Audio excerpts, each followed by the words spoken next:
That was 100% of my exposure to Elon Musk. All right. Let's do this. Let's do the show.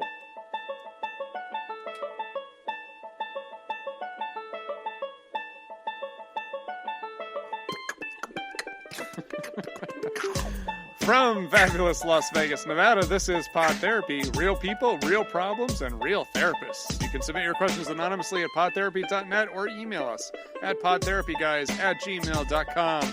Welcome to the Pod Therapy Spooktacular. It's a special late night recording of Pod Therapy. Wow, wow, wow, wow. It's a Pod Therapy slumber party.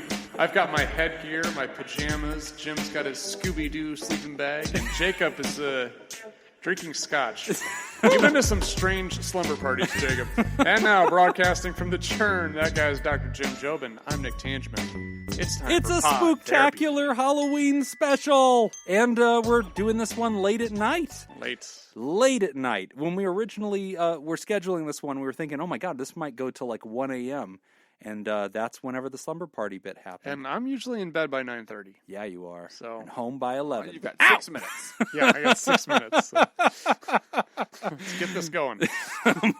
I'm starting to flame out here, guys. We're gonna hang tough. So Halloween approaches. Do you guys actually have any plans for Halloween yet? Either of you guys have anything laid out? Nah. Nothing. No. You guys do candy? Do you guys give candy to kids?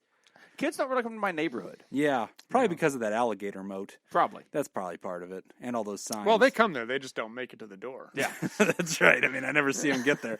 One little guy got close. He really worked for it. I just sit outside with a paintball gun. And a full-size Snickers.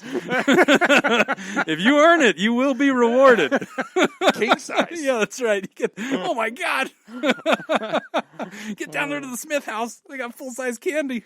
We used to live in a more of a residential neighborhood, and we would get like 150 kids a night on Halloween. We would just be we would buy pounds of candy. And it would all be gone. Aw, that's cool. You guys give out the candy. It was very nice. Yeah. But our new neighborhood. We've lived in it a couple of years. We don't get trick or treaters. I don't know how I'm going to do it. Like we've agreed that we're not going to take the kids on a full trick or treat tour. We might just go once around the block, just so they can walk around. And then we actually went and got these little like Easter eggs, but they're pumpkins, and put candy in them. We're gonna like hide them all over the house in the backyard and stuff. I have little kids, so they're gonna still get to do like a trick or treat scavenger hunt thing. But then I don't know what I'm gonna do whenever people like come knock on the door. Like I have a Ring doorbell, so I was thinking about doing something where like somehow the candy is out there. And then I could interact with them through the Ring and be like, "Oh, welcome." That's a bad idea. Well, listen, I don't want to die. Okay? Have you ever These little tried disease actually interacting with someone through the Ring doorbell? Oh, it's terrible. Yeah, there's not much interaction. No, you just scream, "Get off my lawn." Do you have a window, second story, that you can toss the candy I down? do. We have like a little balcony. Yeah. Oh, that would be cool. You could do a basket, a rope, could. like the a rope Lorax. basket. Yeah, I could just like lower down. Oh, that's a great idea. Or get some PVC pipe. Yes. Okay. Okay. And then like long enough where you can just put it in and just encourage them to build things. Yeah. Wait, you're right. You know can what? I just buy this? Just throw it. Yeah, I'm just gonna toss it. I'm gonna go with the tossing Mine strategy. was a rope and a basket. Yeah. I think I'm gonna go with the rope attached to the little How pumpkin do I basket. attach the rope to the basket? You just tape it, Jim. It'll be fine. You're talking about like stupid, PVC glue and stuff. Yeah. Yeah, I can't be messing with all that. Bad idea. That's actually a really good idea. I'm gonna pitch that to the kids. I'll bet you they go for it. That's a great idea. I imagine a late night phone call. I'm like, I'm stuck to the PVC pipe, Nick. What do I do? Nick, I got my tongue on this pipe. Now what? So that's Halloween. You guys aren't doing costumes or anything? No. I told you about mine. No. Got the hot dog costume. Right. Hot dog. Killing it. I love this thing. Even has little grill marks. It's very impressive. Okay. Yeah. Walmart. $9. It's on sale. I bet. I'm assuming Nick and I will see a picture of this at some point. Yeah, I actually have it in the car. I almost came in with it. And I'm betting. I'll bet anything that you want to bet. That impressive will not be the word that Nick and I use. Well, yeah, magnificent. It's always funny because the stuff that you're most proud of, that you take ownership for, is all stuff that you've bought. Yeah. It's never stuff that, hey, I built this. No. Or I put this together. Who builds shit? Even like your when he Pinewood bought Derby his car. Pinewood Derby car. My winning exactly. Pinewood Derby, the one that wrecked you. Yes, I did buy that from NASA, bitch. And it won. I have a trophy. And you know what? That one did feel good. Yeah, I think that says it all. I don't build things. I build Lego things. Like who builds things? You go out into your shop and you build stuff. You don't build stuff. I build stuff all the time. Jacob builds stuff. He's from Louisiana. That's a different thing, okay? He just does what he's going to do. You don't build stuff. What do you build? What do you mean, what do I build? I feel like that was a pretty straightforward question. Right now, not a whole lot. I'm in a house that I'm renting, so I don't have anything to fix. But I've remodeled, like, my bathroom before. I've done that before. Okay.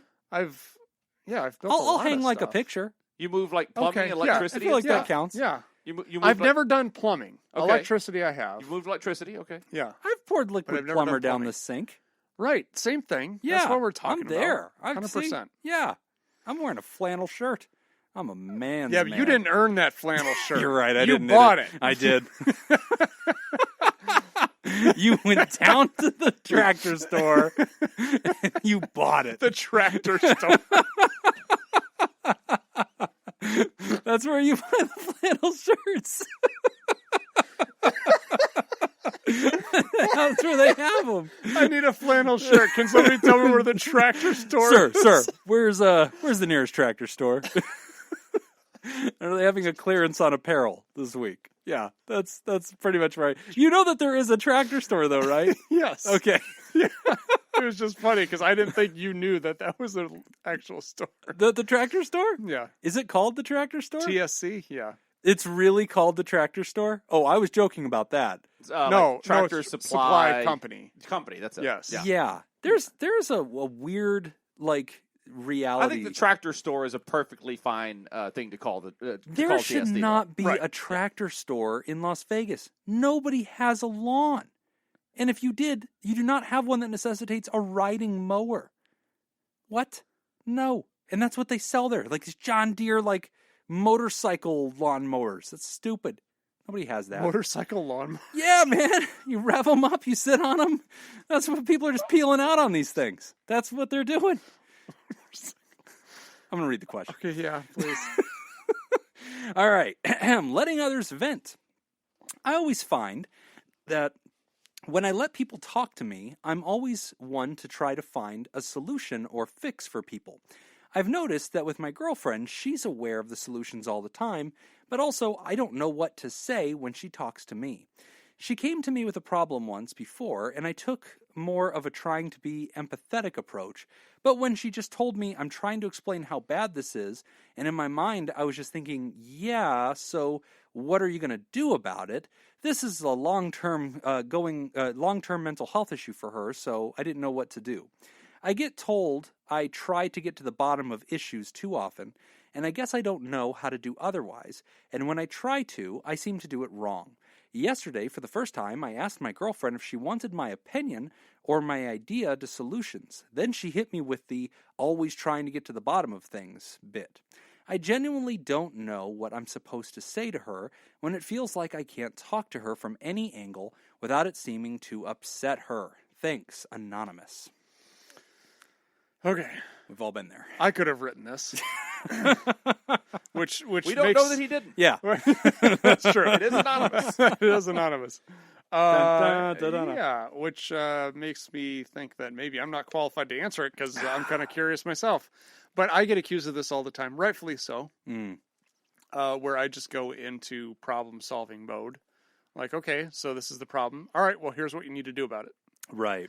And part of that, I think, you would think as a therapist I would know better than to do that. However, I think part of the reason why I always do it is because I'm not working. Right? That's not my job right now. Yeah. And I'm all about efficiency. Yeah. And I'm like, okay, well, here's what you do. Go do that, and we're good. Yeah. That's so funny. Because, like, I was just thinking about this the other day. There are things, and I'm sure you relate to this, as a therapist, when I'm sitting in that chair and I know that I'm about to begin a session, my brain goes into a certain wavelength, and now I behave and speak and think as a therapist. But then in my real life, I do and say things that would never line up with that. Which, obviously, if you listen to this podcast, you know that. But it goes way deeper. Like I don't want to talk to people. Like, just over dumb things. Like, we were going to drop off a gift at a neighbor's house for their kid. And so, like, we were working on getting that out to them. And like, I was fighting it tooth and nail to drive to their house and give them a gift. And everybody's like, why? Like, and I was like, well, I don't want to talk to people.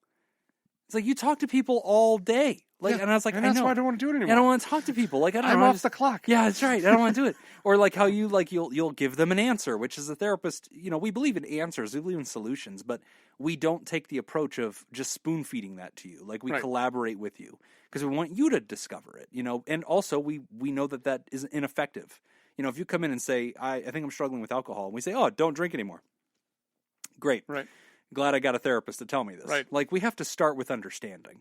Right. And Ryder, I think that's where, obviously you're struggling is because it sounds like you really want to start from a place of empathy. You want to start from a place of just bonding to them and hearing them and asking them to teach you more about what they're experiencing without jumping all the way to the part where we're going to do something about it, which is, it seems like that's what you're saying about you're getting to the bottom of this thing. Like, okay, great, now what? Mm-hmm. Which you're allowed to think that, but you got to take the scenic route. Like you got to slowly work your way there. Again, just because apparently this is what your girlfriend's asking for and others have told you this. And, as therapists, we have to learn to do that. We have to learn to be patient with that. And it's tricky, Here's what a technique that I've implemented, and it seems to be working pretty well, which is I've kind of explained that, that sometimes I struggle understanding what my role is in all of this. So I need help sometimes in being able to understand what I'm supposed to be doing. Right. Right. So sometimes I will just ask, like, are you looking for feedback for this? Right. That's a good line. Or are you just kind of looking to get this off your chest? Yeah. And sometimes venting. Yeah. I hate that word. Venting. Oh. But anyway, so okay, so I want to ask you about that, but let me finish here real quick. I don't. Okay. And we've been voted out. I'm genuinely not curious about Jim's feelings on that at all. That's fair. It's just fair. I feel like he'll just vent about it if we ask him. Well, Jim, what you need to do is you need to just let that go. Let's get to the bottom of this. But yeah, sometimes I'll just say like, hey, do you want feedback on that? And if it's no, I just need to vent this. I was like, all right, cool. And I can do that. Now, here's the challenging part though. Yeah. Is when you continue to hear the same frustrations over and over, and there doesn't seem to be any change in behavior. That's the part that sometimes gets to me, and it starts bothering me, and then I start feeling like, okay, you need to find somebody else to vent this to because I've already heard all of this. You haven't done anything to change it, and we're just continuing to have the same problems over. I will absolutely say that to people. Yeah. You'll say people will vent to me. I'm just going to keep using the word vent because now I know it bothers me. Right, I know. This is going to be the theme of the night. Yeah. So people will vent to me about something, and after like the third or fourth time, I'll be like, "You got to change this because I'm tired of hearing about it now." Right. Yeah. Like now you're now I have a problem, and it's listening to you talk about this. Yes, 100%. Like I just need you to change something. Yes. I think if I'm in that exact same scenario, again, in the therapist chair, because if not, then apparently I'm not worth a damn. But if I'm in the therapist chair, I'll say something similar to that. But I'll say, like if Nick was saying it, I'd say, Nick, I'll bet I think I've heard some of this before, and then I'll recap and be like, I remember a couple of months ago, you were talking to me about something really similar, and I'll probably storyline that, and then say, yeah, that must be pretty exhausting for you to kind of feel like you're stuck in that pattern. Do you ever feel like you're stuck in that pattern? So I've asked a leading question, right, to elicit their insight. So they go, yeah, gosh, yeah, now that you're kind of storying it, like putting it out there, yeah, I guess this does happen a lot, doesn't it? Like my last girlfriend was like that too, or whatever, and it's like, yeah, that does happen a lot. And like then we start thinking about, so let's talk a little bit about how you'd like things to change. What would you like instead of this pattern, right? But again, we're talking a lot about solutions without like straight up just getting out a laser pointer and going after it, which, we do eventually do that. But so to the writer, some practical guidance. How do we speak in an empathic way? First, I'm a big fan of hearing the other person and trying to summarize back to them for accuracy. Okay, you're not just parroting. They don't say, "Gosh, I'm hungry," and then you look at them and say, "It sounds like you're hungry." You don't do that. But like you summarize back to demonstrate that you're with them, that you feel for them, that you understand them, and you're also looking for accuracy. You're trying to make sure you get it. And they tell you, yeah, I'm really frustrated at work. My boss is asking so much of me. And then you might say to them, like, yeah, it kind of sounds like maybe you're stressed, overwhelmed. And they might say, well, yeah, but it's more, I like the work. I don't get recognized by my boss. Oh, okay, got it. So this is now, okay, my understanding is unfolding. So to empathize with somebody, you can try that. And I think that you'll find, Ryder, that if you just can kind of connect with them, I usually compare it to putting a puzzle together. Like the two of you just dump out the pieces on the table, and you're just standing side by side and looking at the pieces and comparing notes and asking, hey, do you think this is a corner? What image do you think is showing up here? And through that collaboration, solutions tend to emerge. And we also have to appreciate that, and this is why my roundabout way of saying why I hate that word venting. Venting is such a small way to express something. Like, and it frustrates me so much because I'll have people that say it to me. They'll say, I'm talking to you and I'm trying to work on this stuff. And my friends say that it's silly to talk to a therapist just to vent. And I feel like you're minimizing something that's very important. And that's where that word venting, I don't think, does justice to what you're doing. Like, Rogers described it as catharsis. Like humans putting ideas onto a table that are incomplete fragments and emotions and muddled messes is like handing somebody a twisted up slinky. That's not venting, okay? That's bringing somebody a problem. And the presentation of your problem is an important thing that you can't do with just anybody. And I think doing it in a productive and strategic way is a hell of a lot more than just venting. That's why I don't like that word. I think you're right about almost everything that you just said. Accepted. About venting. No. I don't think what therapists do is just encourage patients to vent, though. No. No, not at all. I think venting can be very important. Right. Think of venting like you got a pressure cooker. Uh-huh. Before you open that pressure cooker, you have to vent some of the pressure off. Okay.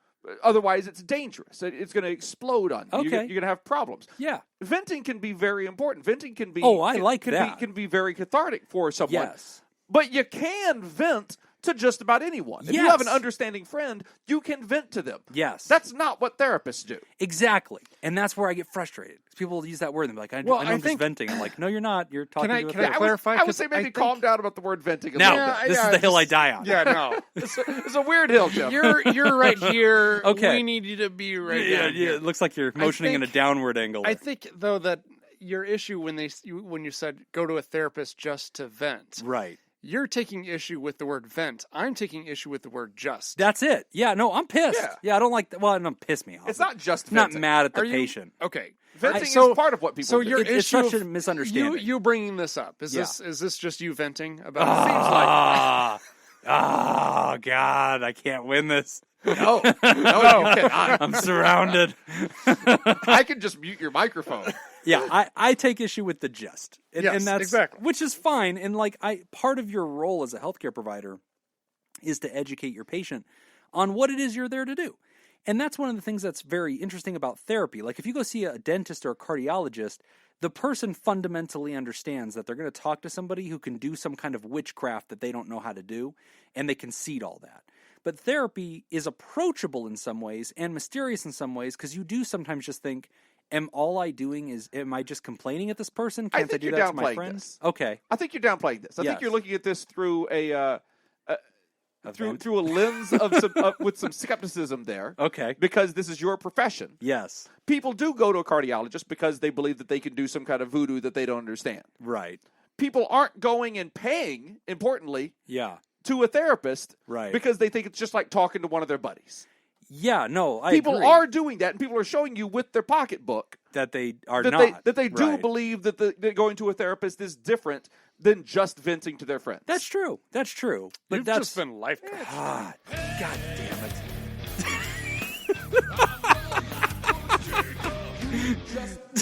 Okay, what you need to understand, listener, there is now a dance that goes with this. There is an interpretive dance that's happening now. And Nick does it beautifully. Yeah.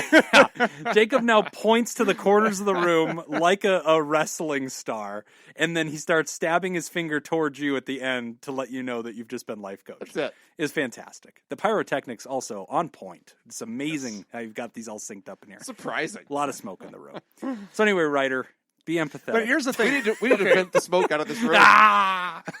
It becomes more complicated, though, when it's a significant other. Yeah. When it's somebody that you're close to, because then I think what you have to do at that point, I think you have to actually sit down and you have to come up with a plan, and don't wait for this conflict to ensue and then come up with a plan. Right. Do it when things are going really well. Yeah. And develop a plan and say, okay, when you come to me with problems like this, what is it you're looking for? What is the role that you want me to play? Is it just to be supportive? Is it for me to just hear you? Is it for me to validate your experience? Or are you genuinely wanting some feedback? And look for maybe even some code words, like, hey, I need help with this. Yeah. What do you think about this? Or what do you think I should do? Or, things like that. And if you don't hear some of those things, then your role is, I just need to validate. Yeah. And I think I partner with you on that. I think I love how you spelled that out. I would add to that, make validate your default position and then ask in the conversation, it sounds like this is what you're going through. Sounds like things have been really rough at work. Sounds like you're really struggling with this issue. Are you looking for some feedback or did you just want to talk it out? And that's better, and I think that. Thanks for the echo, Jim. Yeah, that's where I'm going. That's what I just said. No, you said to do it before the conversation. Yes, but then earlier I said to do it at the time. Well, I like what you said earlier. All right. Well, I hope that was a whole lot of help. We're going to take a quick break, and when we come back, we're going to talk about the sin of cohabitation before marriage. Yes, You're listening to Pod Therapy. This week's producer sponsor is Smitty Scoop. Smitty! This week's trivia theme is John Candy movies. Oh, because of Halloween. Because it's Halloween. Yeah. Candy. Yeah, people give out John. Oh, yeah. Yeah. Okay. I'll give you the tagline and the plot summary. You name the movie. All right. Tagline. I'm gonna nail it. It gets lonely at the top when there's no more butt to kick. Cool runnings. Plot summary. The U.S. president, low in the opinion polls, gets talked into raising his popularity by trying to start a Cold War against Canada. Was he in... Oh, not Wag the Dog. Sounds great. It's not Wag the Dog. No, it's not Wag the Dog. Is this a John Candy movie? Yes. Oh, man. I have no idea what this is. I can that picture plot sounds great. The video cover is him and another guy sitting in the snow. Yep. If you would like to join Smitty Scoop and make this show possible, go to patreon.com/therapy and sign up. Again, that's patreon.com/therapy. Is it him and Rick Moranis? No, Rick Moranis was not in this one. However, this was actually written, I think, and directed by Michael Moore. Really? Yeah. Bowling for Columbine. Final answer. Okay, you're wrong. So, okay, Jacob. John Candy movie. Also a really good topping for a pizza. Pineapple Express. It goes with pineapple. Okay. Pepperoni and cheese. I thought you were done. Oh, I'm trying to help. I don't think I'm going to go for the title. I mean, is that the right video cover that I described? The two guys sitting in the snow? You might be thinking of Planes, Trains, and Automobiles. That's him and Steve Martin. That's him and Steve Martin. Steve Martin, yeah, but they're in their winter coats and everything on the cover, I think. Yeah, or Strange Brew. I think that's him and Rick Strange Moranis. Brews, yeah, that's really good. That's also him in the snow. I feel like a lot of John Candy. He's always in the snow, Yeah, I think he's like always in Chicago or Canada. It's always in that region. Yeah, Uncle Buck was in Chicago. Yeah. Cool Runnings, like they end up going. First it's in Chicago. Calgary. Yeah. But Calgary. Chicago of Canada. Yeah. Yeah. So what movie was it? Canadian Bacon. Oh, damn it. I'm going to go watch that one. I've never seen it. And that summary sold me. Yeah. It starts a Cold War with Canada. Yeah, and so they're trying to create this war. And so one of the things that they use... no, different one. One of the things that they use to incite this fear of Canada is that they say Canada has moved 95% of all its population to within 100 the border. 100 miles of the border. Something trying like to that. Start a beef with the nicest country on earth. Well, then, so they try to intentionally antagonize Canada, but then they're all like, Canada's just like, oh, whatever. Yeah, that's cool. You know what actually gets them fired up, though? They're at so they're at a hockey game and they're playing the Canadian national anthem and they're just yelling and screaming and throwing a fit and Canadians aren't reacting or whatever. I'm like, man, what are we going to do, and then John Candy takes a drink of the beer. He's like, oh, this beer tastes terrible. And they all, their heads all turn and they get pissed. That's the fight. That's it.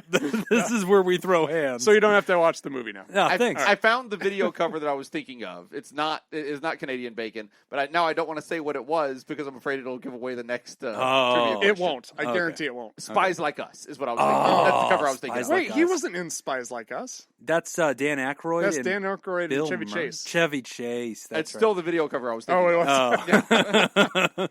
was. Those people are all I interchangeable. accept everything you just said. Yeah. It's still the video cover I was thinking of. That's a good one. All right, cohabitation before marriage. Dear life coach Jacob and the other two.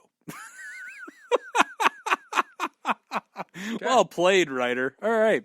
What are your thoughts on cohabitation? My girlfriend and I... In favor. My girlfriend and I are at an impasse. Even though she's not religious herself, she's always clung to the idea that she doesn't want to live together before marriage. It might be partially because she doesn't think her family would approve, but I think it's mostly because she has always pictured herself moving in with her husband right after the wedding.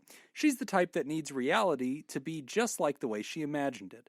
Personally, I think it's better to move in together before marriage to get to know, or to get used to that way of living before tying the knot. Any suggestions on how to help us resolve this? Anonymous. Well, letters addressed to Jacob. I think move in. That was easy. Yep. Yeah. He's pointing to the rafters. We've already shot off the pyro. Victory laugh. Yeah, that's right. I got one Pyro's pyro. a single shot. I'm not reloading that thing for this question. No, I mean, I moved in with my wife before we got married. Uh-huh. And But was she already in favor of it? Was she aware that you were living there? yes. Okay. Yes and yes. I've lived with my wife for 2 years before we met. I mean, it worked well for us. I don't really have anything else to compare it to. to. But, I mean, I'll tell you the good things that we got from it Yeah. is we learned all of those things about each other that you learn from living with someone. Yeah. And that's a lot of stuff. Yeah, If that's you've a lot never of stuff. if you have never shared a bedroom and a bathroom with someone, You don't know it's them. different from having a roommate. Yeah. You get some stuff from just being a roommate, Yeah. which I would suggest possibly as being a half step. Yeah. Maybe get yourself a 2-bedroom apartment and you each have your own bedroom type thing. Do something like that. Mm-hmm. But let me ask you this. Was there anything interesting about transitioning from we're not married to we are married? Because, you already have your space, you already kind of function as a couple. Not in that sense, no. Yeah. So it does. I mean, the document changes it, and the hardware, but that's kind of it. Like you have a ceremony, something special happened, but you come back to the same place that you were living. I'm also a bad person to ask that question too. Okay. Because I don't really. If it had been up to me, we would not have gotten married. Okay. The act of getting married doesn't really mean a whole lot to me. Yeah. Okay. So, and she doesn't listen to this podcast, right? Yeah. No, she knows that. Yeah. No, it was in his vows. Yeah, she's fine with He that. said that during the vows. It was a bad idea to write our own vows. Yeah. I want you to know this means nothing to me. If it were up to me, I would be at the bar right now. But I do love you. I love you. And Here's it's your rent. already paid for. I can't get a let's just refund do on it. the arrangement. If you want to go to the bar, I'll pay your tab. Oh, that is good. Yeah. So I think the issue then comes up is because obviously if you're both on the same page with it, I think cohabitating before marriage is a good idea. Yeah. Because I agree. I think you learn so much more about somebody when you actually don't have your individual space to retreat to. Yeah. But what happens then when you've got one person that wants to do it and the other one doesn't? Yeah. I think, I don't know. That's a tough one. It is tough because it's an interesting impasse. Because I think that I think both arguments have legitimacy. Like the argument that, not a religious argument, but the argument that says it's best to make marriage feel like all of this. And that kind of seems to be what she's saying. She's saying like, I want all of that lifestyle that fits in my brain as the marriage thing. That's what I want to do. Well, and it's one of those things too, where like you imagine it, you're, growing up, into your young adult life, you imagine what everything's going to look like, right? How this is going to proceed. We're going to honeymoon here. We're going to come home. We're going to do this. Yeah. And then you kind of have this picture, and then you want to live out, which is fair. What you have, but I also think that for some people, it's more than that. It's also like the way they philosophically define the concept. So they'll say like, the marriage to me is we play house. That's what marriage is. And I know that for some women, they not as common anymore. Because society norms have changed so much. But I've definitely had some women that have sometimes, shared with me that they struggle with that because they're like, I don't want to be the fiance. I don't want to be the girlfriend. I want to be your wife. Like, I just want the title. I want to live here. This is our home. It just feels different to me because we're not playing house as a couple. Like, we're married now. It feels fundamentally different. It's a foundational thing. So I'm not saying anybody's right or wrong, but I definitely empathize with the girlfriend in the scenario. For the writer, he also makes a strong point, which I think is kind of the point both of you guys are saying, which is, hey, if you are thinking about cohabitation as a prerequisite for marriage, you can make that argument. And you know what? You're not wrong. Like, you're allowed to say that is something. Now, having said that, if you go back a bunch of episodes, I have no clue where this shows up. We did a presentation of data that correlated with the higher divorce rates. Cohabitation was one of those data pieces.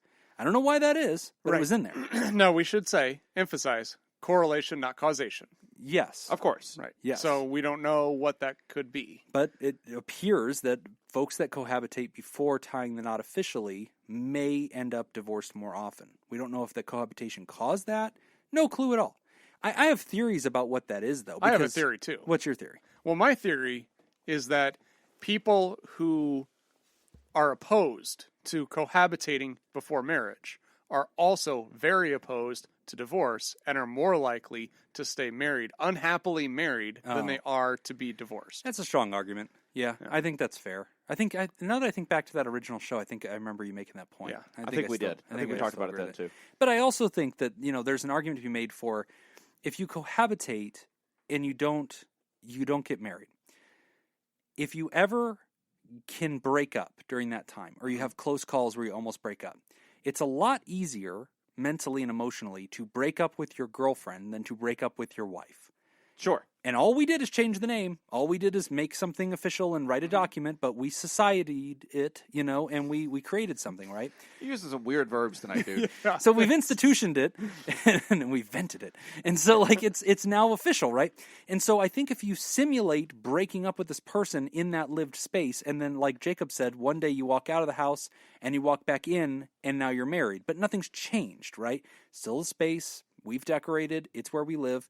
I think that in some ways it can open up that door to divorce because you're more mentally comfortable with that idea. I didn't say nothing changed. Okay. I said the living situation didn't change. Right. That didn't change. Right. A lot changed mentally. Yeah, because something does change. Getting married, a lot changed mentally. Right. That just wasn't part of it. The part, like, we already live together. We know which sink is ours in our 2-sink bathroom. Right. We just don't have to do that right now. See, but that's where I see the girlfriend. That's just one less bridge that we had to cross. I get it. I mean, she's saying that. She's saying, I want all that change. And honestly, if my fiance, girlfriend, whatever she was at the time, had said, I don't want to live together because I do want to get married and then live together, I don't think I would have fought it either. Yeah. Yes. And I think I would have presented my case, and I think this is what I would suggest doing. Yeah. I think I would present my case as rationally as I can. I would say, I want to get married, or what, we don't know this about the writer, but sure. What I would have said, I'll just tell you what my experience, what I think my experience could have been, is if I had suggested to my then girlfriend, let's move in together, and she said, I want to be married before we move in together, I think my response would have been something along the lines of, I want us to get married, I want to do all those things, but all that being said, here's why I think that it would be a good idea for us to move in together first, and here is why I don't think that will hurt us in the marriage part of this, in the joy and all the other stuff that goes along with getting married. Here are the reasons that I don't think that that's going to hurt us later on by moving in together. So here are the pros, here are the negatives that you might be thinking that we might run into that I don't think we will, and here's why, and here's my case. You'd make the case. And at the end of me making that case, if she still said, I don't want to move in together, I think I'm done. Mm-hmm. Done how? No, done just with done with that topic. Oh, you'll drop it. And say, fair. Yeah, great. Yeah, I'm not ending the relationship. I'm not done like that. I'm just they're like, I thought it'd be nice to move in. You don't want to move in? Let's go get pizza. Yeah. Would it scare you away from marriage to not have that season of cohabitation? No, I don't think so. Okay. And I think that's right. I mean, I think whoever feels strongest about it should win. I think they win because they're both logical arguments. Yeah. They're both as right as each other. Yeah. And I think it comes down to a point of if it's something that's not really that important to you, if on a scale from 1 to 10, it's a 3 for me, but she feels like it's a 7 for her. Sure. Well, then you just kind of concede that. But if you do that, I think you lose the right to bring it up later. You don't get to hold on to it as you got to be done with it. Yeah, you have to actually be done with it and walk away with it. Yeah. And now then, let's take it one step further. Let's do a hypothetical because we don't know what the writer is thinking, what their thought process is. What if, kind of like what Jim just hinted at, which is what made me think of it, what if they say, I want to move in, the other party says, I don't want to move in until marriage. What if that is a deal breaker on getting married for our writer? Yeah. Which is what if our writer is saying, like, I want to move in with my future spouse before we get married. That's why I can find all this out. Because the end of the letter, the writer seems to be saying, I kind of see that as a good thing. If you're asking me to get married, if that's where we're heading, maybe I need this as a checkbox before I'm ready to pull that trigger. And so I kind of read that into that letter. I think it's a good question. That is. I mean, the middle ground that just jumps right out at you is engagement, to have some kind of middle ground where you say, listen, how would you feel about an agreed time of engagement during which we are planning our wedding, during which we are doing all these things? Could that also be a time where we move in together? Now, the girlfriend's going to say, well, okay, you're saying you need to do a road test. What if you don't like living with me during that time? Right. Like, is everything on the line? Are you really going to assume that that's going to be the normal version of me if I think my wedding's on the line? Like, we're going to be extremely polite. What about a lot of good arguments there? What about this? I don't know religious affiliation or anything like that, but if you're planning on having a wedding ceremony of some type, either religious, non-religious, whatever, what about just signing the document, getting legally married? Oh, but and not having the ceremony. On the ceremony. And then saying, like, we're going to have this ceremony in a year. Right. But we're going to go ahead and sign the paper now.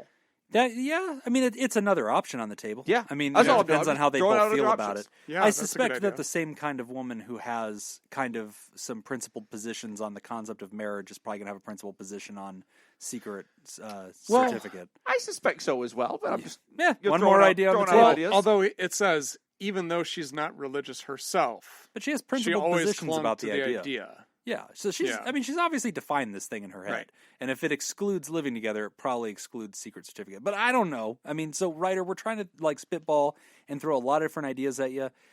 I mean, I think there's a good argument to be made, but I like Nick's point about asking yourself, how strongly do each of you feel about this? If for you, writer, you cannot imagine moving forward toward marriage without a season of cohabitation, I want you to be honest about that. Mm-hmm. And I want both of you to spill the problems on the table and compare notes and find a way. And maybe that looks like something different. Maybe she says, okay, listen, I don't want to officially live with you. There's this problem with that in my mind. But here's the deal. I'll bring over my stuff and my toothbrush, and I can pretty much function out of your house. Give me a closet. Yeah. Right. Yeah. I'll be in your house or whatever, or let's make it work. That's the other thing too, is maybe, that's a possibility where she spends more time at one place. If the idea is we get married and then we move in together, and part of that idea is we've just bought a house together. Right. Maybe we're not actually going to move into that location, but maybe we can kind of cohabitate a little bit back and forth at each other's place before we actually settle into a house, like a physical structure that starts at the moment that they get married. I'll tell you some things that one kind of thing that we did that is kind of along those lines is when we got engaged and we set a date and everything, and then when you set that date, people start sending you wedding gifts. Mm-hmm. And we were planning on buying a house. We had not bought a house, but we were planning on buying a house. We were living together in a condo here in Vegas, and but all of those wedding gifts, we just said we're going to save all of these. We're just keeping them in the boxes. We're going to save all of them until we buy that house. We're going to unpack all of this in that new house, and that's going to be a fun, nice, special thing. Yeah. Once we cross that bridge, then we'll do that. And that was a really great thing. And that's your mutual space that you can officialize post-wedding. It was definitely ours. Yeah. Right. Yeah. And I like that idea, and I'm sure that would probably fly pretty well with the girlfriend. But I do think there's ways to simulate most of cohabitation without making it where she gets her mail. And so I do think there's a way to get what you're looking for, writer, where you're trying to simulate this to just feel out this last checkbox before you kind of take that move. I think there's a way to do that. Right. And I will say I can't recommend strongly enough, if you don't feel really strongly about moving in together, let this be a conversation where you present it. Yep. If she shoots it down, be done. And like Nick said, actually be done. Don't keep it as a resentment in your back pocket. But at the same time, I mean, writer, again, we don't know, but you might, if you were sitting here at the table, you might say, guys, this is really important to me. Yeah. Like, okay, great, man. We're not going to ask you to concede that. That's fine. Yeah. But, just keep in mind that bright line of cohabitation, there's not something you're going to learn the first week of living together in a space where this is where she gets her mail that you wouldn't have similarly learned just spending a week in the same house. Like, if she snores, you're going to figure it out. You're going to learn what those farts smell like. Yeah. Like, you're going to figure it out. That's what we're really talking about. I'm just putting it out there. That's clearly the pretext. We've hinted around it. The subtext we've been circling around that drain for a while. Yeah. All of this talk about venting. Yeah. There's some That's natural all this was venting really going on. about. I need to know she farts in her sleep. The time is now before I put a ring on it. I'll tell you, I've said this before. I may have even talked about this on this show. I still believe to this day. My wife and I have been together for 17 years ish, somewhere in that neighborhood. Total relationship. We've been married, I think, for 12. And one of the smartest things that I ever did was when we were planning the wedding. Her dad came to us and said, "Here's how much money I'm willing to put in on the wedding," and we were paying for some of it too, and all that kind of stuff. But he said, "Here's how much money I'm willing to put in for the wedding. I'm willing to just give you this money, and you can use that as a down payment on a house, or if you need a new car, or whatever you want to do with it. Yeah, it'll be your money to start your married life with." And it was not an insignificant amount of money. Sure. And over the course of a 3-minute conversation, my wife and I had the conversation. I said, I would like to do that. I would like to take that money. I'd like to take $1,000 or $2,000 and throw a really big party that all of our friends who would come to the wedding, basically just throw a reception. Yeah. Right. And all of our friends who would come to the wedding could come to that reception, and we'll just have a party, and it'll be great. That's what I would like to do. And she said, I want to have a wedding. And I said, great. It's your dad. We're having a wedding. Wedding, here we come. That same thing happened to me. That same story. My father-in-law, he was doing very well. We've been married for 14 years. He was doing very well back then. And he sat us down and did the same thing. He said, I am prepared to spend X on the wedding, or let me give you, and he was lobbying for the house. He was like, please let me help you buy a house. Yeah. You're a young couple. Oh, he was leaning a direction. He was nudging us there. But My he was father-in-law like, but I'll didn't do really what you want to do. nudge. Yeah. So he was nudging, and nope. She was like, no, I've always wanted like the big wedding thing. And he was like, all right, whatever. It's, here's the check. And so I was just like Jacob, where I was like, yeah, okay, yeah, whatever. And let's we go had have a wedding. With It's funny because all these people, years later, though, we had a big wedding. We've talked about it, and now she'll say it. She'll be like, "I wish I'd just taken that money and bought a house." Oh, not mine. Yeah, no, she is happy with her decision. Oh, she is perfectly comfortable with her decision. Well, Ryder, hopefully we've circled around it and given you some feedback at least. But hey, I like the honesty in your conversation, man. Mm-hmm. And I really like that you and your girlfriend are able to talk about it. I like that you're not belittling her or putting down her view or minimizing it. Good for you. Very it's a bad classy move if you do. It's just stupid. Just shooting yourself right in the knee. Yep. You don't need to do that. So I respect you that you're being classy with it, giving her, the deference of the choice. Good. That's excellent, man. But I think we've probably showcased some ways you could approach that conversation in a fresh way. Yeah. And remember, if she snores, now's the time. Cut bait. You just got to walk. Okay? Can't fix that. Have you guys discovered Breathe Right strips? Let me tell you about Breathe Right strips. Pod Therapy is brought to you by Breathe Right strips. We're going to take a quick break. When we come back, we're talking about feeling like friends don't like me. You're listening to Pod Therapy. This week's second Therapy Producer sponsor is Jake Schneider. Today's next trivia question in honor of Therapy Producer Jake is... Here's the tagline. Is it still John Candy? Yes, it is. Okay. Raccoons, furry friends, or masked menace? Plot summary. A Chicago man's hope for a peaceful family vacation in the woods is shattered when the annoying in-laws drop in. It's not Uncle Buck, right? No. No. If you would like to join Jake Schneider and make the show possible, you can go to patreon.com/therapy and sign up. Again, that's patreon.com/therapy. I don't think I even have a guess. I don't even have a guess. Hold on. Read it again. Okay. Read the tagline again. Tagline, raccoons, furry friends, or masked menace? So it's. I feel like that might be a bit of a misdirection. Yeah. It is. It's going to be him versus nature. It's the dad gets angry. A Chicago man's hope for a peaceful family vacation in the woods is shattered when the annoying in-laws drop in. See, but the raccoon I believe this thing... is a John Hughes movie. Okay. If I'm not mistaken. I'm just angry at this because the tagline is like, hey, it's going to be man versus nature. Do you need to vent? And then the summary says his in-laws. Is he an animal? Is that the bit? He's got Spaceballs. Oh, that was it. He nailed it. What was it? The Great Outdoors. Ah, damn it. Yeah. Of Dan course Aykroyd. It was. Dan Aykroyd, yep. Yeah. I don't think I've seen that movie since the 80s. Yeah, John Candy films, with the exception of Spaceballs. I have no memory of the in-laws being in that movie. I don't even know. Oh, yeah. Was Dan Aykroyd an in-law? Dan Aykroyd was his brother-in-law. So the two women were sisters. Yeah. And then remember he had to eat that huge steak to win the T-shirt. Oh, that's right. The big 96er or something like that. It was 96 ounce. Yes. Was that the same movie? No, it was a different one where this guy, I think it might have been that movie, where he's eating Rocky Mountain oysters. No, that's a different movie. Oh, that was such a funny That bit.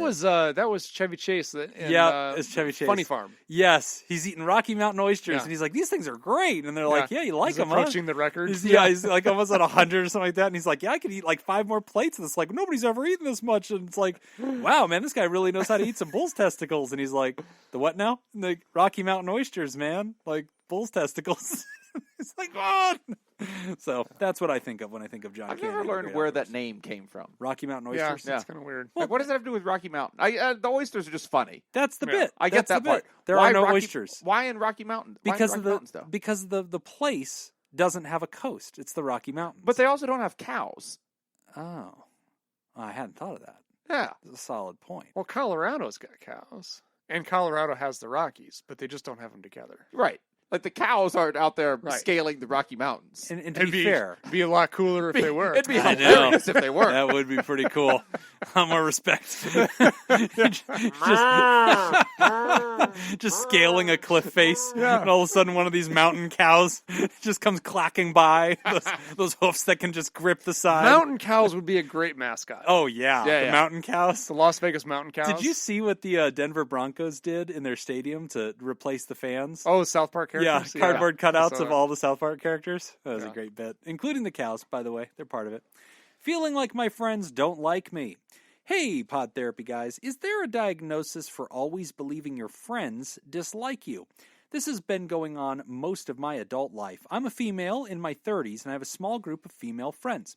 I enjoy spending time with all of them, but we don't see each other all that often, even less now with the COVID. When I'm with any of my friends, I feel like we have a good time and we enjoy each other's company. But when we're apart, I always feel like they secretly don't like me, or that I'm a burden to them. They will often say, we should get together soon, or let's hang out sometime, but they never plan anything. Whenever we get together, it's because I plan it. The feeling or belief of me being a burden even extends to my boyfriend. Even with him, I feel like I'm annoying him or I'm a burden to him. When I think about it, I really don't have any reason for believing that, but I can't stop these thoughts. Any advice? Anonymous. That's a good question, too. That is a good question. I think it's extremely common that there's some variation of that thought. You know, whether it's, do my friends secretly like me? Do my coworkers think I'm annoying? and sometimes with your partner too, like asking yourself, like, do they actually care for me, or do they not want to be with me anymore? I think I've heard that from a lot of people. There's a lot of people that struggle with that thought. It might even be similar to imposter syndrome. No diagnosis. No, The very first question is there any kind of diagnosis for that? No, that's really. not a word. It's not even really a symptom, though. It's a cognitive distortion. Sure. It's mind reading, like assuming that, and also less thanning, telling yourself. Would it fall under paranoia?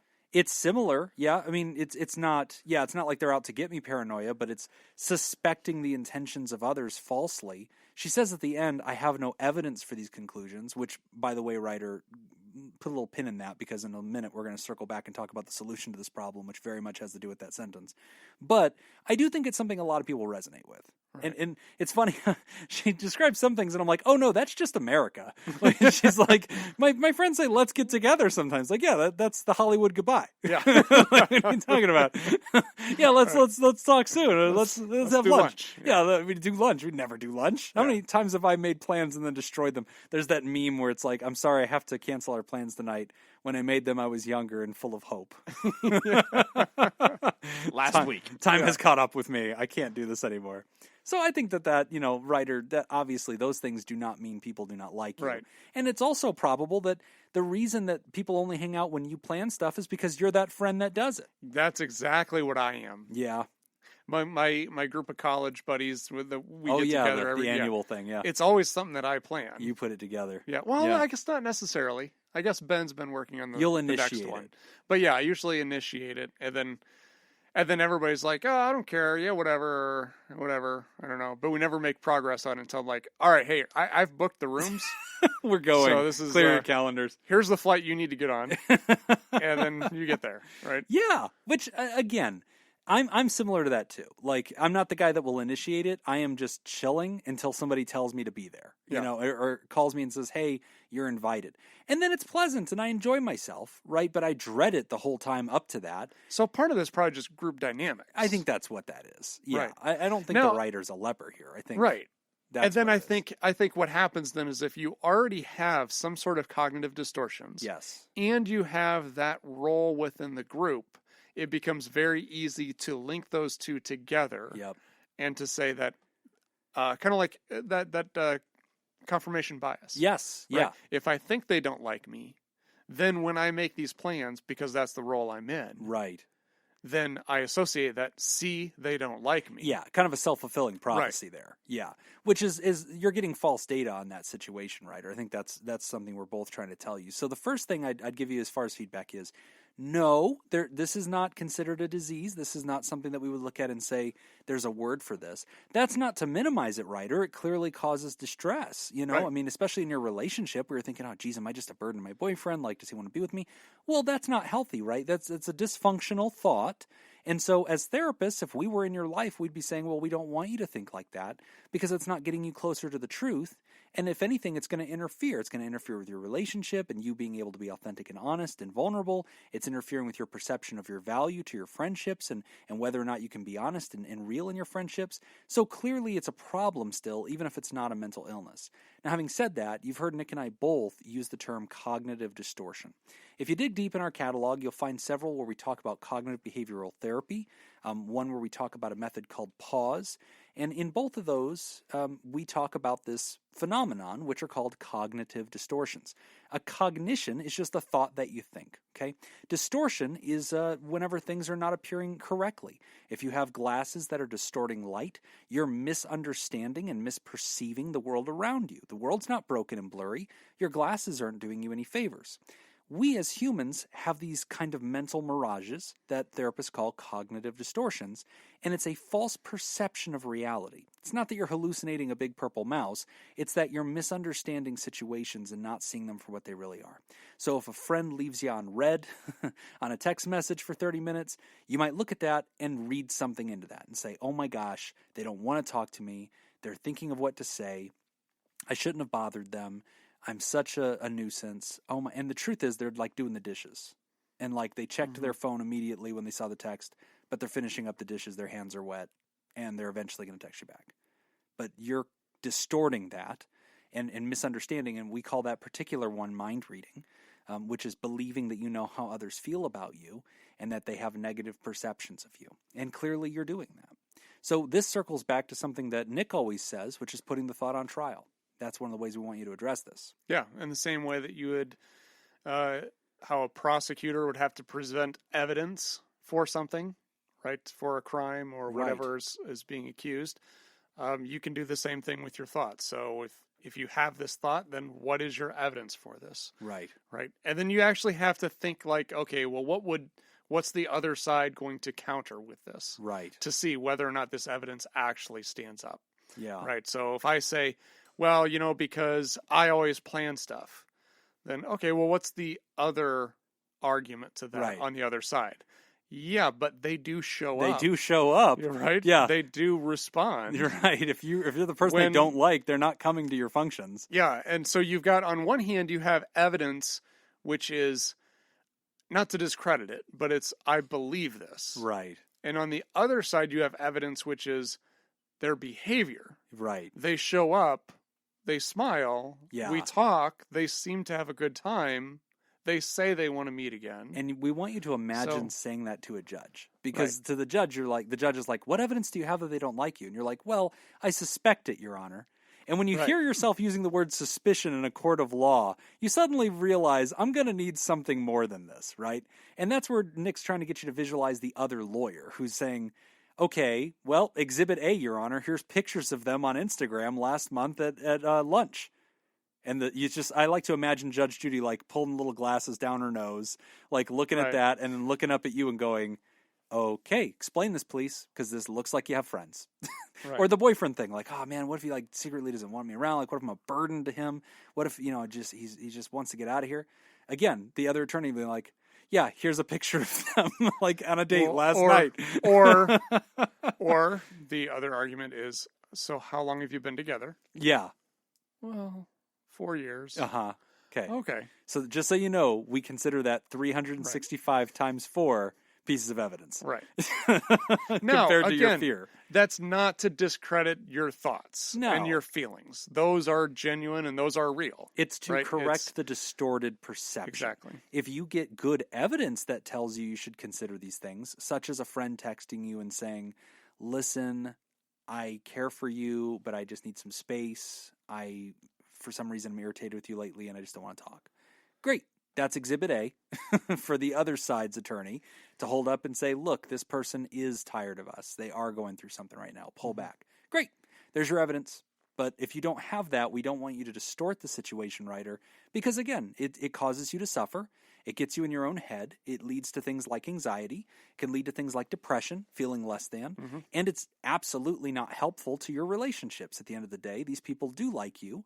And, they tolerate you well. And whenever you want to hang out, they want to hang out too. Now I'll ask the question that wasn't asked, but where do you think this comes from? Like the background stuff. Right. Yeah. Where does that feeling that you get, from other people that they don't like me, where is that really coming from? Right. And we're not going to answer that question over the podcast. No. But that is something to really kind of think about. And maybe if you get into therapy, that would be something that you would address with your therapist and kind of dig into that. Where is that belief system has already been formed. Right. And all you're doing right now is finding evidence for a belief system that already exists. Yes. That's really well said. So how did that belief system form? How do we change it? I guess that's kind of the bigger issue. Regardless of how it's formed, how are we going to... But we want you to develop that insight, writer. And so there is some room for you to journal and to kind of contemplate and ask yourself, where did I learn this? Where did I get the impression that people didn't like me as much as I thought they did? And one day had that negative surprise of discovering that somebody didn't like me. Maybe I heard them talking trash behind my back, or saw a note that they had written about me, or was disinvited from something, or discovered that all my friends met without me and had a slumber party and didn't invite me. Where did that show up in your brain? And the reason that Nick wants you to do that is because we want you to discover that so we can start to compare notes with the present and at least have a correction to understand, hey, this isn't that, right? What's happening now is not what happened then. So cognitive distortions, do that evidence work. And I'll just add in, as someone who is bad about returning text messages or emails, if I don't do it immediately, then you won't do it. 80% chance that I'll just never reply. Yeah. And 20% chance that you'll see a reply from me like 3 days later with the first heading being, "Oh shit, I forgot to reply to this." But it's not personal, though. All of that no, it's not personal at all. It's literally like if I'm doing the dishes or something like you were saying earlier, right. and I see a text come through, it's there, I see it marks as read, whatever. Yeah. And then I'll just never see it again and won't think about it again because I'll get distracted by something else. Right. I will never show up somewhere with someone that I don't like. Yeah. Yeah. So forget about all the other stuff. If I show up somewhere with you, then I like you enough. You. Yeah. That's end of it. Yeah. That's a good point. If my wife and I get invited to an event, yeah, and the event is hosted by someone that I don't care for, and my wife says, "I want to go to this," my response is, "Great, you should go. Have a great time." Yeah. I'll see you when you get home. Also, I'm not that into this marriage idea. Why do you keep saying that? I just want to remind you. Anything to do with this? I just want to remind you. Don't like that person, and marriage is a fucking fiction. Yeah. So just to reiterate, if they're showing up, that is a good that's big. Yeah. If I show up to an event with somebody, or if I show up to lunch or whatever, and if I hang out, you're good with being there. It's because I'm okay with that person. That is the strongest piece of evidence out of everything. Yeah. I think it is too. Yeah. They're hanging out. You are good, Ryder. You are a wonderful person. Remember that. People like you. And keep track of those friendships because they wouldn't exist in the first place. That's also evidence, too. The fact that you have friends and wonder if those friends still like you.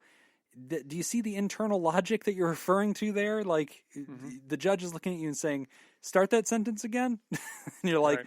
"My friends, Your Honor. I'm worried they don't want to be my friends." Okay, but why do you call them your friends? Well, we go way back, and we've done lots of... Okay, stop. Stop right there. They do like you, and they're humans. They can get irritated like all humans do, but we want to guard for those cognitive distortions. Yep. Great question, Ryder. I think a lot of people relate to that. So, as we get to the end of the show here, we had put out the all-call looking for any kind of Halloween-related questions. We got one. It's titled Candy Question. Candiest question. I tried a Hershey's bar for the first time recently, and I'm not mad, I'm just disappointed. And a little sad. Do Americans really like Hershey's chocolate?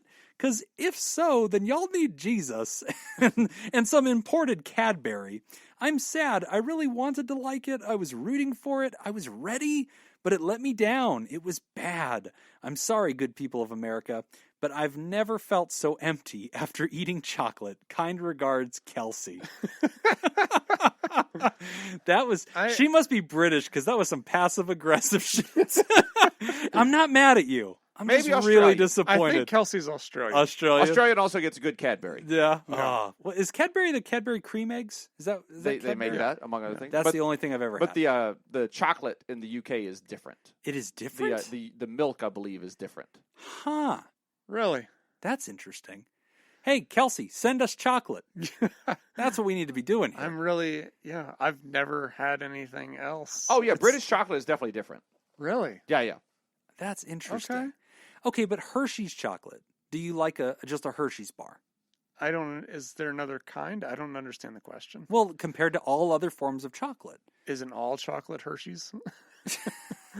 They feel like they own everything. Kelsey is currently screaming at you. Have you ever gone to Ethel M chocolates and gotten their... Oh, Ethel M's. See? Really? That is higher quality. Yes. I think that Hershey's but I've heard that the town of Hershey, Pennsylvania just smells of chocolate. It does. So it's like the candy factory. I've done Broadway tours through Hershey, Pennsylvania, and it is sickening. It just all smells like chocolate. Like it's really gross. It's really neat for the first hour. Oh, really? And then you're like, wow. And then you're like, oh, I hate this smell. Oh. See, that's like Cedar Rapids, Iowa is kind of like that. Smells like chocolate? No. Yes. They've got the General Mills plant is there. Smells like and sawdust. Quaker is there. Smells like cereal. Cereal. Ah. And it smells, it's that smell, and it's not pleasant. No, eventually you get sick of it. Yeah. All right, Kelsey, send chocolate to Pod Therapy, care of Ice Cream Social, 7835 South Rainbow Boulevard, Suite 4-195, Las Vegas, Nevada, 89139. There you go. Anybody can send some good UK Cadbury, yeah, or some what is The name of it just flew out of my head. Is that Australian chocolate? No, it's type of milk chocolate. Toblerone? Dairy milk. Dairy milk chocolate. Ooh. They send some dairy milk chocolate bars. Manu brought us those like peanut butter brittle things. Yeah, those and that are hobo moonshine. God, that punched me right. I liked them both, but I don't know if you send chocolate to in care of Ice Cream Social. We'll never I don't get think it. that's ever. It's never going to make it. Yeah, No, it'll show up. Jacob will tell us how it was. I have some UK chocolate scoops of sent at my house right now. There you go. It'll show up. Yeah, all right. You got to get that in. So Kelsey, we're welcoming your donation so that we can learn about your better chocolate. I'm open to this. There's many things about America that I'm very defensive about. Our candy's not one of them. That's not the hill I'm going to die on. So very possible that Hershey's does suck. But I don't know. What is your favorite candy? If My favorite candy? What do you reach into the ball? There's the hobo moonshine. Oh. I didn't think he was good. He started straight a car up with called my that. bluff. Yeah, you were like, "Oh, I liked the hobo moonshine." Jacob immediately got up and ran to a cabinet and came back with a bottle of the hobo moonshine. There it is. Yeah, that's Polish that off, Nick. turpentine, I believe, Sure. is the chemical formula. I'll do that between shows. What is your go-to chocolate bar? If you have to have a chocolate bar, you reach into the little Reese's. Just plain chocolate. That is nothing... not chocolate. That is peanut butter. Okay, no, but you're talking just plain And chocolate. plain chocolate. Nothing else with it. Just a chocolate bar. Okay. There is no such thing as just a chocolate bar. Yes, except for that's what I'm Hershey's. saying. Well, okay, candy bar, I guess. Oh, any kind of candy bar? Sure. Reese's. That's fine. I'll accept that Reese's. Probably Mounds. Reese's the Ooh. cup or Reese's No. the little cups? Like the ones with the tin foil? Both are delightful. I like the little ones. You just I pop do them in too. there. Those are better. If The I other have ones to are pick a different messy. one, I'll go with Twix. Twix is a Yeah. good one. See, I have a peanut allergy, so there's like very few candy bars I can eat anymore. Wow. I forget that you have a peanut allergy. Yeah. That's because I still eat them. But Yeah, you're really bad at the allergies I am, thing. actually. You're also allergic to shellfish. yeah, and you go get sushi. Yes, and I had crab cakes this weekend. You just don't care. Just living on the edge, man. Yeah. I like the Three Musketeers. Three Musketeers is a good candy bar. Oh. Yeah, that's a good one. I think it's nougat or nougat. I don't speak French. That's the second one. Yeah. Also, we have a follow-up letter. Hey, guys, you recently had a show partly on whether kids can be diagnosed with depression. Just wanted to say that for the kid in question, a lot of his issues sound like common issues for gifted children. Not that they can't become serious, but the parent who wrote in might find some enlightenment in the many books out on rearing gifted kids. My kid grew up long ago, so I don't have any specific recommendations, but there's a ton out there. Anonymous. That's some great Interesting. feedback. Yeah. Thank you. Yeah, really good feedback. Well, we've gotten to the end of the show. We do have a few people to thank. One of them is our newest therapal, Kelsey. I wonder if that's the same Kelsey that It gave is. us shit for our Hershey's. Yes. Okay, fine. We'll take your dollar, You know what? Kelsey. Yeah. Give us $1. You can say anything you want. That's right. No, it's fine. Yeah. No, you speak with your money. That's fine. Yeah, great. Send us chocolate. Yep. Also, we have a new Therodactyl. Welcome to the $10 cup. Thank you for doing the Aka. Yes. Way to participate. Thanks. Yes. Yeah. Good man. Way to do it. And welcome to the gaggle, Ryan Stewart. And we want to thank our bosses, the mysterious and shrouded Illuminati members of the fan club, the Theraproducers. Thank you, Smitty Scoop, Jake Schneider, Robert Brownie, Jr. Mint, Kayla Lansbury, Ellie O'Dare, Judy Schneider, Nathan's Hot Dog Scoop, Dr. Ben Don, and ex officio board member Crazy Banana Scoop. If you'd like to hear this episode uncut and unedited and enjoy our spontaneous side projects, go to patreon.com/therapy. And thank you for supporting mental health. That's all the time that we got for this week's session. We want to thank our landlords, the Ice Cream Social Podcast, and thanks to those of you who contributed to our show today. We really appreciate it. Remember, pod therapy isn't something you should keep all to yourself. Share this episode with someone who needs it by opening the episode's description in your podcast app and copying and pasting the link provided into your social media. Don't forget, you can find us at facebook.com/podtherapy, on Twitter at PodTherapyGuys, and at patreon.com/therapy. Do you want to submit a question to the show? Ask anonymously at podtherapy.net or email us at podtherapyguys@gmail.com. I'm Nick Tangeman. I'm Jim Hershey. Thanks, and we'll see you for your appointment next week. Hershey was a real person, right? It's named after a god. Yes, Paulie Hershey. Shut up. It's not Paulie, but the Hershey's real. Pretty sure it's Paulie Hershey. It's not Paul. Might be Paul. Might be Paul. Maybe he did go by Paulie as a kid. All right, I'm not going to throw this I'm one not out. sure, but at 75%. You know what? I'd throw dice at it is what I'm trying to tell you.